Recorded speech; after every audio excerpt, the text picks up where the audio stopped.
le président, dans sa stratégie, a décidé de s'en aller avec tous. Vous savez, quelqu'un s'amusait toujours à dire chaque fois que le président prend 7 ans, il fait vieillir tous ses adversaires et tous ceux qui veulent sa place de 7 ans aussi. Donc ça fait qu'ils savent que le président est en train de les emporter. Quelqu'un a dit qu'il a bouffé leur tour. Il a bouffé leur tour. Leur tour de Ndjangui, si vous voulez. Donc ça fait que depuis 7 ans, bientôt 7 ans, en 2025, il a repris un autre mandat. Il a employé une autre stratégie que beaucoup d'analystes et beaucoup de techniciens et de stratèges politiques n'ont pas vu. Le pourrissement total du pays. Je dis bien le pourrissement total du pays. C'est-à-dire le président s'est retiré de la scène politique. Il s'est muré dans un silence total. Il a profité même de son état de santé pour justifier qu'il ne fasse pas de sortie, il ne sanctionne pas, il ne prend aucun nouveau gouvernement depuis 2019. Il laisse faire. Conséquence, c'est que les gens ont vu que le lion était peut-être sur le pas de la mort et ont décidé de sortir dans la cour et de danser la danse macabre de la prise de pouvoir. Vous voyez? Le pourrissement total du pays. Je dis bien le pourrissement total du pays. C'est-à-dire le président s'est retiré de la scène politique. Il s'est muré dans un silence total. Il a profité même de son état de santé pour justifier qu'il ne fasse pas de sortie, il ne sanctionne pas, il ne prend aucun nouveau gouvernement depuis 2019. Il laisse faire.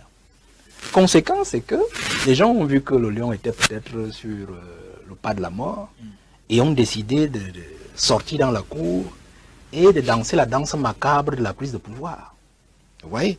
Affaire Covid-19, les scandales à n'en plus finir. Je ne connais pas un seul membre du gouvernement qui n'y est pas. Ils ne sont pas très nombreux de toutes les façons. Affaire Kangate, que nous connaissons, on connaît les noms, vous voyez. C'est devenu compliqué. À un certain moment même, beaucoup ont même donné le président mort pour 2022. C'est-à-dire que beaucoup savaient que le président ne traverserait pas 2022, M. Koum. D'ailleurs, je crois qu'un leader d'un parti d'opposition est sorti pour la première fois dans son meeting à Bafoussam. Il a dit 2025 ou avant. C'était en juillet 2022, souvenez-vous. 2025 ou avant. Beaucoup savaient que Biya ne traversera pas 2022 parce que son état de santé, d'ailleurs visiblement, ne permettait pas qu'on pense qu'il fallait plus loin que ça. Vous comprenez? Donc beaucoup s'échauffaient. Vous allez comprendre donc tous les scandales, Covid, Cannes et tout ce que vous pouvez imaginer, les guéguerres, et puis les trous qu'on a agrandis dans les budgets de l'État, les lignes 94, les lignes 65, c'était parce qu'on se disait, il ne sera plus là pour nous sanctionner. Alors on continue à amasser le budget de guerre et on se fédère autour des leaders dans le gouvernement, ceux qui peuvent prendre le pouvoir après lui. Comprenez bien ce que je vous dis. Voilà l'état dans lequel nous nous trouvons dans ce septennat. La conséquence, c'est que, pour mon frère Cabral, il a continué à construire son parti. A construit sa ligne politique. Ça fait que, sur la ligne politique de l'opposition, lui, il a continué à bosser. C'est-à-dire, c'est comme la cigale et la fourmi. Vous voyez, lui, il a continué à amasser pour les temps de vaches maigres, ou les temps de saison pluvieuse, ou les temps de saison sèche. Vous comprenez? C'est-à-dire 2025. Mais eux, là-bas, dans le gouvernement, ils ne peuvent pas s'apprêter comme ceux qui sont dans l'opposition. Ceux qui sont libres de leur mouvement politique. Vous comprenez? C'est-à-dire qu'ils sont liés à Paul Biya. Quel est le ministre qui peut déclarer sa candidature pour 2025 maintenant tant que Biya est là? Il se fera rakiri. Ou alors il se ferait bousculer par ceux qui sont dans le même camp que lui. Alors la conséquence, c'est quoi? Leur stratégie, c'est de tuer toute initiative politique en dehors du système RDPC.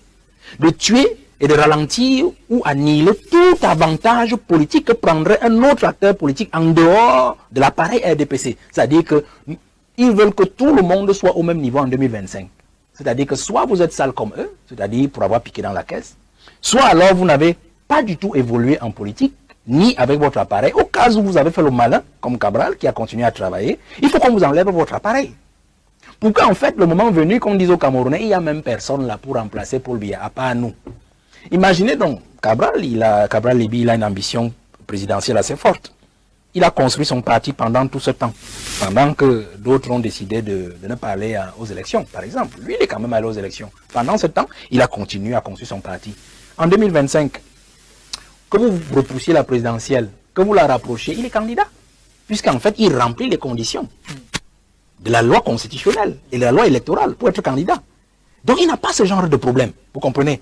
Tout ce qu'il lui faut, c'est de rester en vie et son appareil aussi jusqu'en 2025. Ce n'est pas, par exemple, le cas du MRC, pour parler aussi du MRC. C'est-à-dire que lui, il a refusé, le leader a refusé d'aller aux élections en 2020, et du coup, il a un problème. Si on repousse les élections, puisque ce sera le cas, on est dans le 80-20, il y a 80% de malchance pour lui qu'on repousse les élections législatives et municipales en 2026.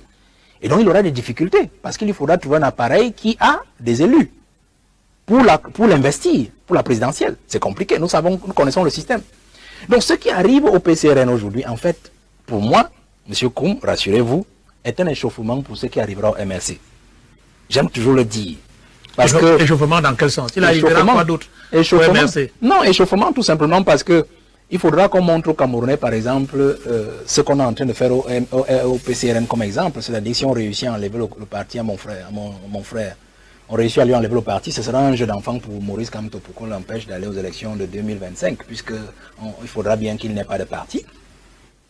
Il faudra bien qu'il ne soit pas investi par un parti qui a des élus. Vous comprenez ce que je dis? Et il faudrait qu'il ne construise aucune coalition, puisqu'il est en train de construire une coalition avec l'aîné Nietzsche. Vous comprenez? Donc, rassurez-vous que c'est un échauffement qu'ils sont en train de faire au PCRN pour tomber sur le MRC. Vous comprenez? Pour annihiler complètement toute action politique en face de l'opposition. Et pour que finalement tout puisse se jouer au sein de l'appareil politique gouvernant. Aussi simple que ça. Et vous, quand vous regardez cela, vous avez parlé du MRC, j'ai voulu davantage insister en parlant du PCRN. Vous restez dans le cadre de jouvence, vous restez tranquille, vous observez simplement? Non, vous savez, je dis toujours aux jeunes, nous restons concentrés. C'est la formule que j'utilise toujours. Restons concentrés. Restons concentrés parce qu'en fait, le Cameroun est tout à fait simple. Nous sommes toujours dans le sujet du Sénégal. Vous savez, le Cameroun est un pays simple, mais qu'on a compliqué. Qui a compliqué? Ceux qui dirigent le Cameroun. Et Biya en premier. Simple, mais qu'on a compliqué. Le pouvoir au Cameroun se donnera comme cela a été fait en 82, avec quelques points de différence. Monsieur Koum, avec quelques points de différence. Vous savez? Ça va se passer comment? Non. De votre point de vue, de votre lecture. C'est pas de la divination. De votre analyse. C'est une analyse. L'analyse politique. 79, Aïdjo, il modifie la constitution et fait du Premier ministre le successeur constitutionnel. 3 ans avant son départ. Donc, en 71, on savait déjà que c'est Biya, enfin du moins le titulaire du poste de Premier ministre du temps, qui sera le successeur. Bon, cela aujourd'hui n'est presque impossible. Impossible. Du fait de la Constitution, on sait que le successeur c'est le président du Sénat, enfin du moins l'intérimaire, qui va assurer justement la succession et puis l'organisation des élections. Ça c'est dingue, ok? Et ce qui arrive aujourd'hui, arrivait déjà Soyejo, parce que les aînés ne racontent pas toujours toute l'histoire. En fait, les batailles de clans que nous vivons dans ce septennat existaient déjà Soyejo depuis 78. Aïssim Voto et Bois. Tout ce monde-là bataillait déjà parce qu'eux-mêmes ils sentaient en voyant Aïdjo qu'il était exténué.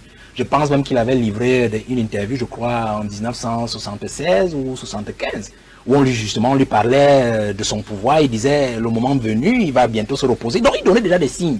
Et puis il parlait déjà aussi à ses proches. À ses proches, comme le ministre de la Défense du temps. Donc on savait déjà qu'Aïdjo, il pouvait partir. Et il y avait déjà ces batailles. D'ailleurs, la gifle au président Biya, par Aïssim Voto, quand il découvre effectivement que c'est Biya que le patron avait choisi, c'est-à-dire qu'Aïdjo avait choisi. Et il lui a passé cette gifle parce qu'il a trouvé hypocrite et poltron. Vous comprenez? C'est pour montrer l'ardeur des batailles à l'époque. C'est la même chose aujourd'hui. Vous comprenez? Dans notre landerneau. Sauf que le pouvoir au Cameroun se donnera presque dans les conditions de 82, mais avec un peu plus de malignité, avec un peu plus de ruse. C'est pour ça que j'entre toujours, je ne vais pas continuer l'analyse sur ce point. J'entre toujours sur ce point pour dire aux jeunes, ne vous embrouillez pas. Nous irons aux urnes pour choisir le nouveau président. C'est vrai que nous voulons jeunes, mais c'est le président qui décidera du jeune qui prendra le pouvoir après lui. Vous comprenez ce que je dis? À l'époque, il y a eu un débat très fort autour du fils du président. Aujourd'hui, c'est un débat révolu? Non. Moi, on va peut-être y revenir. Mais comme je dis aux jeunes, et je le répète, soyez patients. Monsieur, comme je vous prends un cas, c'est peut-être une petite allégorie. Au Cameroun, on est un peu à l'image d'un père polygame. d'un père polygame très âgé, vous comprenez? Prenons l'âge du président, d'un père de 91 ans, ok? Qui a des enfants déjà aussi âgés, parce que quand vous avez 91 ans et que vous avez fait des enfants tôt, vous avez des enfants par exemple qui peuvent avoir 75 ans. Tout à fait. Très bien, ok? Qui ont grandi avec le papa, l'ont accompagné dans ses besoins pour construire des maisons, acheter des terrains, constituer en fait un héritage, vous comprenez? Et il s'avère que plus le père vieillit, plus les aînés sentent qu'en fait la succession risque de ne pas leur revenir. Pourquoi? Non pas parce qu'ils sont âgés, mais parce qu'au fur et à mesure qu'ils ont travaillé avec leur père, ils ont parfois piqué dans la caisse, ils l'ont parfois trahi. Et le père a fini par se rendre compte qu'il ne peut pas être de très bons successeurs. Vous comprenez? Et du coup, il commence à jeter son dévolu sur les plus jeunes, c'est-à-dire ceux qui sont dans la quarantaine. Vous comprenez? Et du coup, donc, ces aînés-là, qui sont déjà assez âgés, bloquent donc le père, finissent par l'embrigader à l'aide de leur mère, des épouses, par exemple, les plus âgées.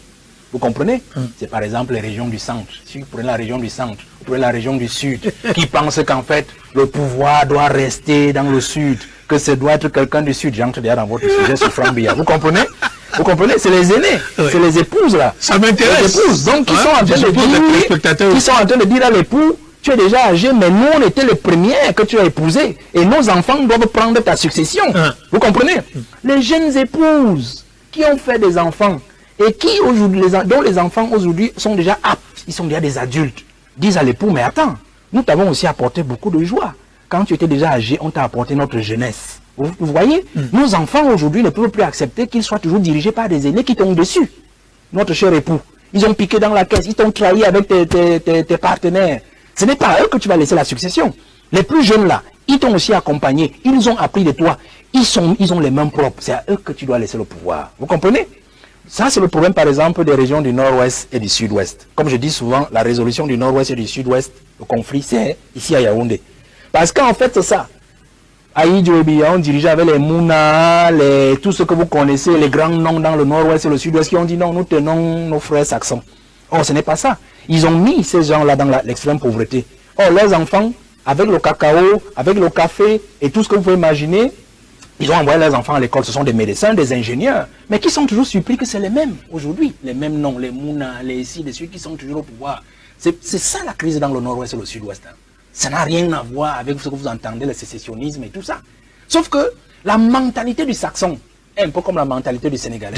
C'est-à-dire que l'anglais, dans sa politique d'assimilation, a laissé l'Africain colonisé, du moins dans sa stratégie, assumer son propre destin et rien que la supervision, il a gardé. Vous comprenez? Ça fait qu'aujourd'hui, regarde le Nigeria, regarde le Ghana, ils ont pratiquement la même mentalité. Quand ils vous disent non, ils vous ont dit non et ils manifestent le non. Ce n'est pas comme dans le reste de notre Afrique. C'est ça l'allégorie que je voulais vous prendre. Pour que vous compreniez la situation du jeune aujourd'hui. Donc je dis aux jeunes qu'en fait, nous sommes donc de ceux-là. À qui le vieillard de 91 ans devra laisser le pouvoir parce que il a travaillé avec les aînés, nos aînés là, ils ont les 75 ans, les 70 ans, d'autres même 84 ans, les 85 ans, même 60 ans, les 50 ans. Ils ont les mains sales. Il a vu comment ils l'ont déçu.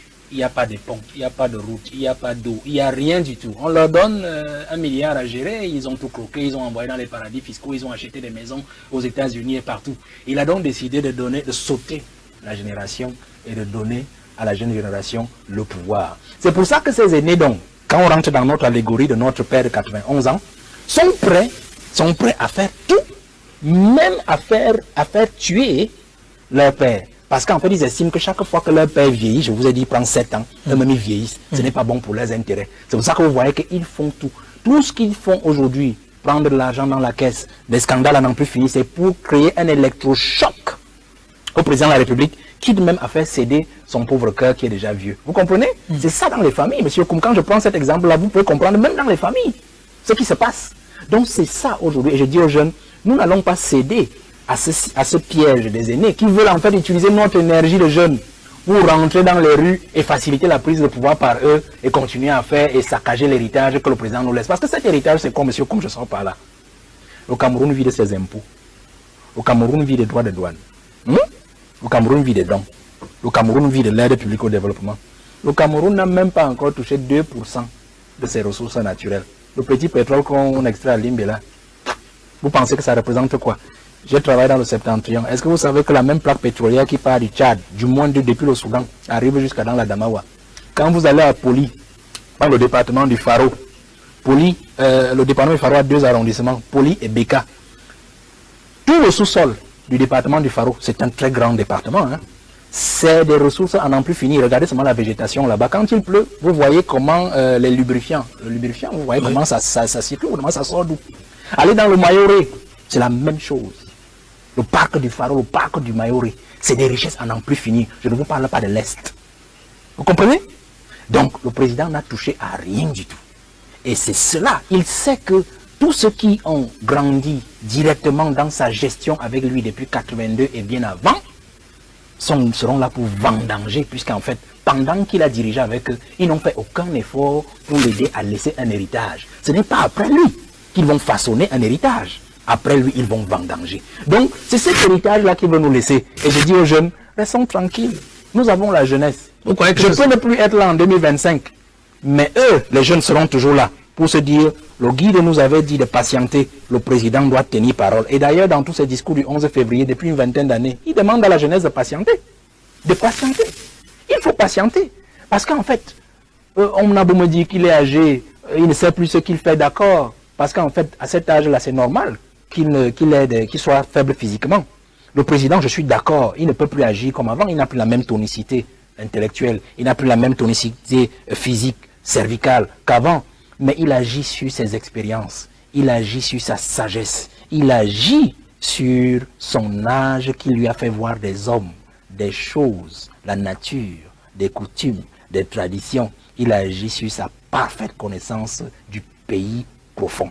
C'est à partir de là, une petite décision suffira, M. Koum, pour que tout bascule en 2025. C'est pour ça que je sors par là en disant le pouvoir se donnera en 2025 ou après, s'il se représente, s'il décide de continuer comme cela s'est donné en 82.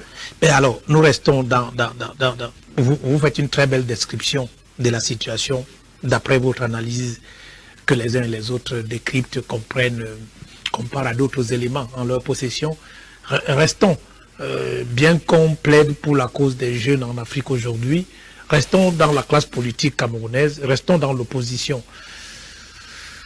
Est-ce que je devrais commencer par vous poser cette question-là? Oui, je vais me permettre. Est-ce que les partis politiques de l'opposition-là sont crédibles auprès de la population?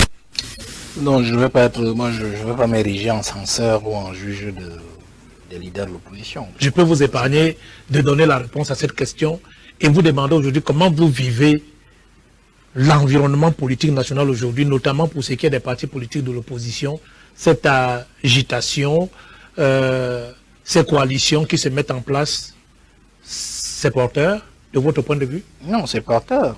C'est porteur. Vous appartenez à quelle coalition? Je crois que c'est tout à fait porteur parce que vous savez, il y avait comme un endormissement depuis un bon bout de temps, je pense depuis 2011. Ouais.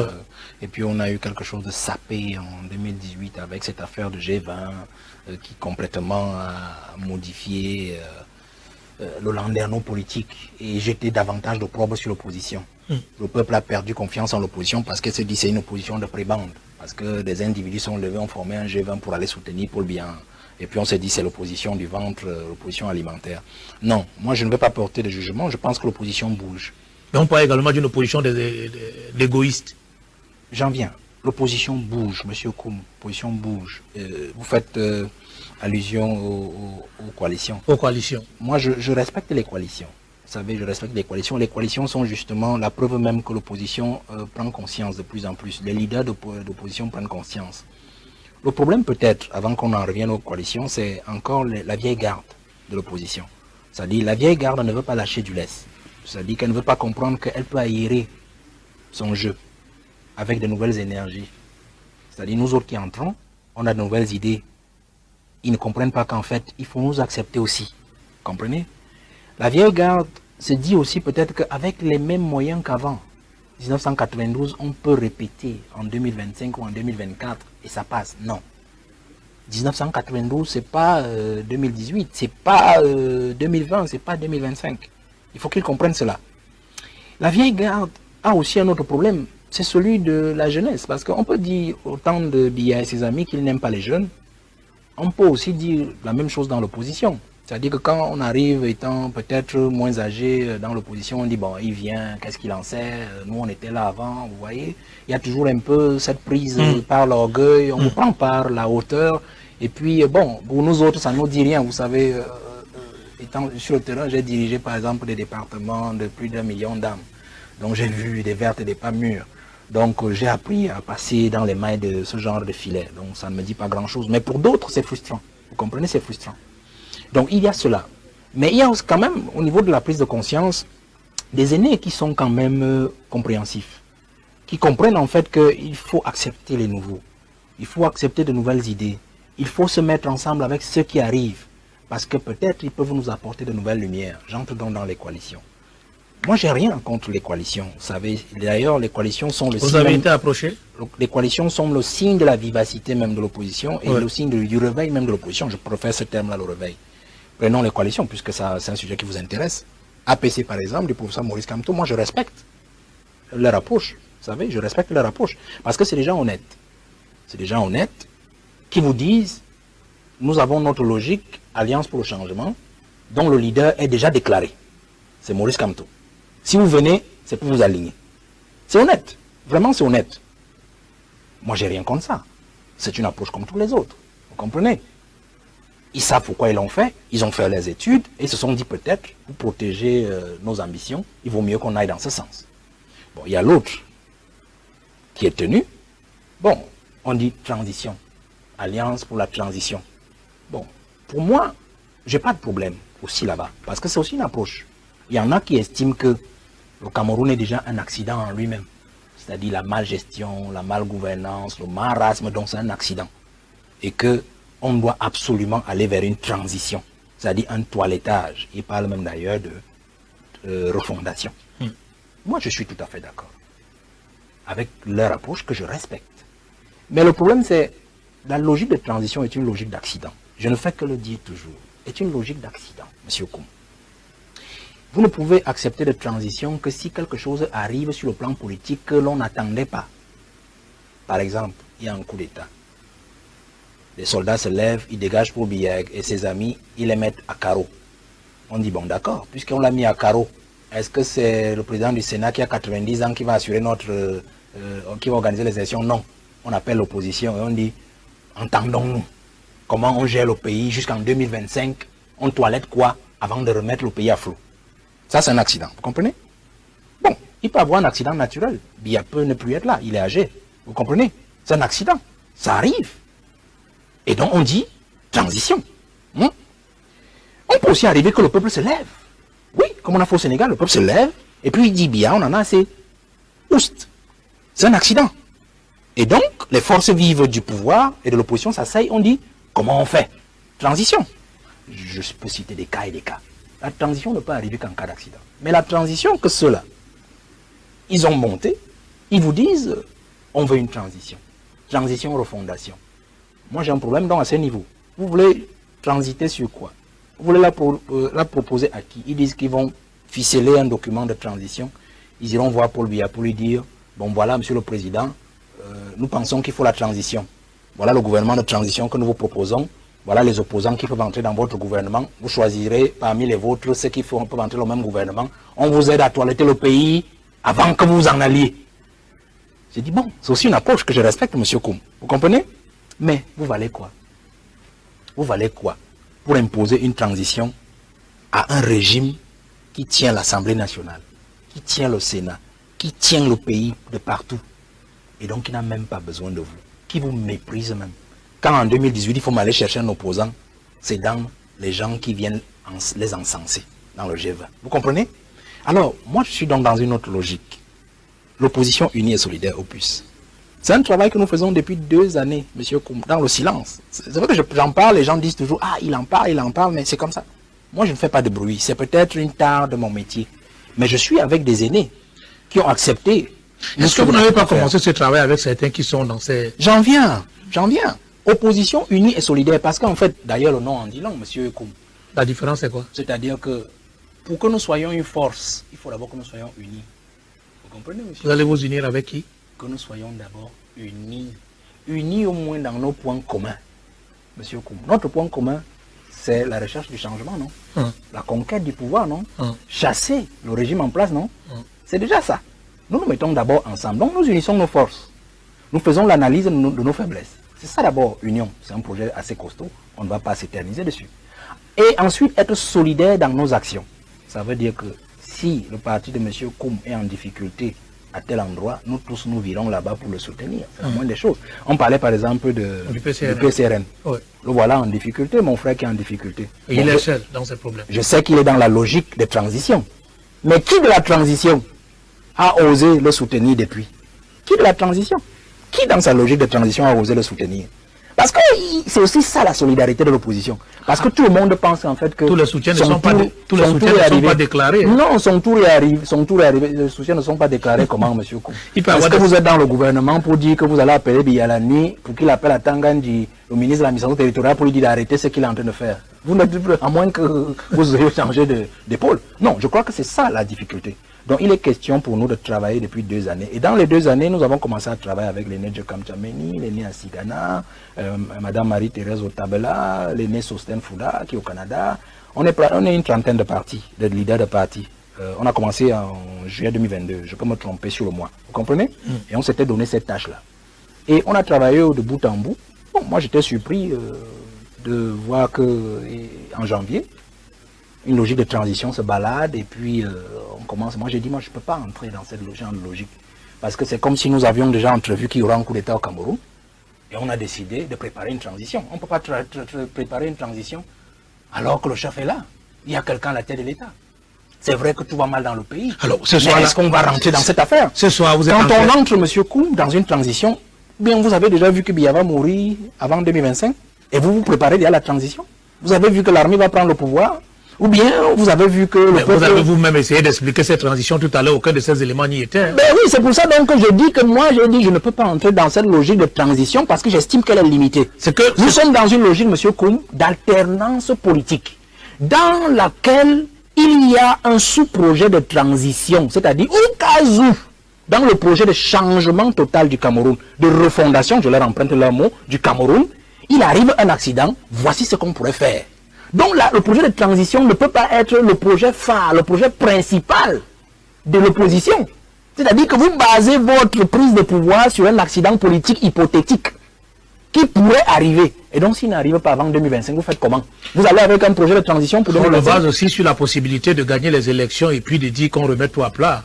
Non, vous gagnez donc les élections sur un élément de transition comment? Allons-y même sur votre logique. Possibilité de gagner les élections. Non, je suis très content que vous ayez même pris cet élément-là. C'est-à-dire qu'on dit au peuple camerounais que si nous prenons le pouvoir, alors nous prenons 2 à 3 ans. Parce que c'est ça le discours pour refonder le pays. Attendez, on n'est pas dans un rêve. Monsieur Koum, est-ce que vous avez des garanties que celui qui prendra d'ailleurs, comment vous faites d'abord pour vous entendre sur celui qui va prendre le pouvoir?